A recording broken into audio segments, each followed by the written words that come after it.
வணக்கம் நேயர்களே, ஸ்ரீ குபேரன் டிவி நேயருக்கு லக்ஷ்மி நாராயணன் அன்பு வணக்கங்கள். இப்போ நம்ம பார்க்க போகிறது வார ராசி பலன் 18ஆம் தேதியிலேருந்து 24ஆம் தேதி வரை எப்படி இருக்க போகுது.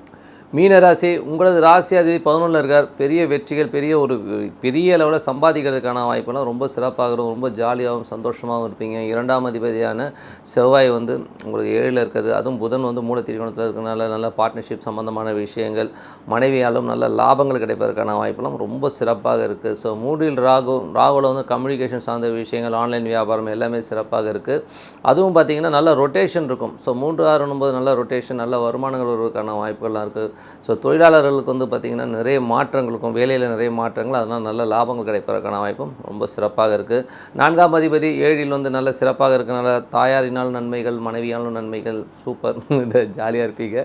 வெளி வட்டார பழக்க வழக்கங்களாலும் ரொம்ப சிறப்பாக இருக்குது. 5ஆம் அதிபதி இடத்துக்கு வந்து சனி குருவின் பார்வை, அது 11ல் இருக்கிறனால ரொம்ப ஜாலியாக இருப்பீங்க. குழந்தைகளுடைய வாழ்வியலில் வந்து ரொம்ப மாற்றங்கள், சந்தோஷங்கள், குதூகலங்கள் எல்லாமே அட்டகாசமாக இருக்கும். காதல் மலர்வதற்கான வாய்ப்புகள்லாம் இருக்குது. ஸோ எல்லாமே நல்லாயிருக்கு. ரொம்ப ஹாப்பியாக இருப்பீங்க. ஸோ கலைஞர்களுக்கெல்லாம் வந்து பெரிய வாய்ப்புகள், பெரிய வருமானங்கள் வருவதற்கான வாய்ப்புலாம் ரொம்ப சிறப்பாக இருக்குது. 6ஆம் அதிபதி வந்து உங்களுக்கு வந்து நீச்சமாகி உங்களுக்கு 8ல் இருக்கனால கொஞ்சம் ஜாக்கிரதையாக இருக்கணும். ஸோ வேலை செய்கிற இடங்களில் தொழிலாளர்கள் ரொம்ப கவனமாக இருக்கணும்.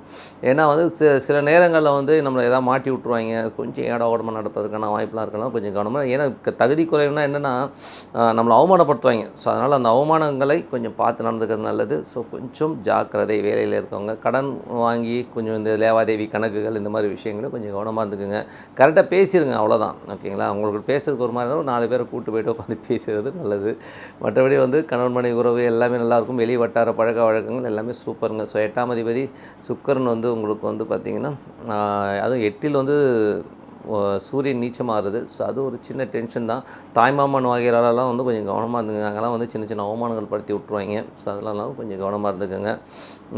மற்றபடி வந்து பெரிய லாபங்கள், அதாவது அரசாங்கம் சம்மந்தமான விஷயங்கள், ஏதாவது குறுக்கொள்ளியில் போய்ட்டு சம்பாதிக்கலாம் அப்படி இப்படின்னு எண்ணங்கள் இருந்தால் அதெல்லாம் மாற்றிக்கங்க.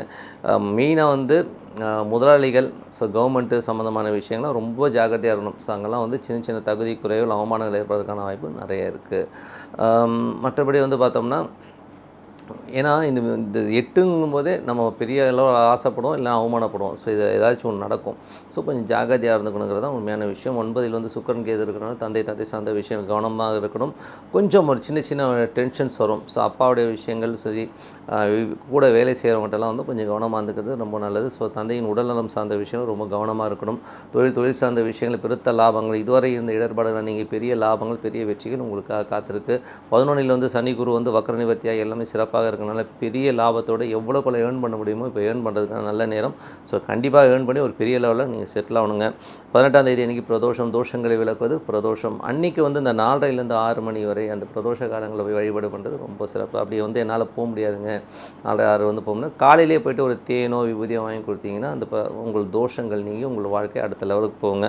20ஆம் தேதி அன்றைக்கி பௌர்ணமி அன்னைக்கு சித்தர்கள் சமாதிகளுக்கு போய்ட்டு வழிபாடு பண்ணுறது ரொம்ப சிறப்புங்க. ஸோ அது வந்து இப்போ ஒவ்வொரு பௌர்ணமியும் போய்ட்டு ஒரு சித்தர் சமாதியில் ஒரு 1/2 மணி நேரம் பிரார்த்தனை பண்ணுறதுனால ரொம்ப சிறப்பாக இருக்கும். உங்கள் ஜாதகத்தில் வந்து ஒரு குரு கேது காம்பினேஷன் இருக்குது, எனக்கு கடன் தொல்லைகள் அதிகமாக இருக்கவங்களாம் கண்டிப்பாக இந்த சித்தர் சமாதிக்கு சென்று வழிபாடு பண்ணுறதுனால ரொம்ப சிறப்பாக இருக்கும்.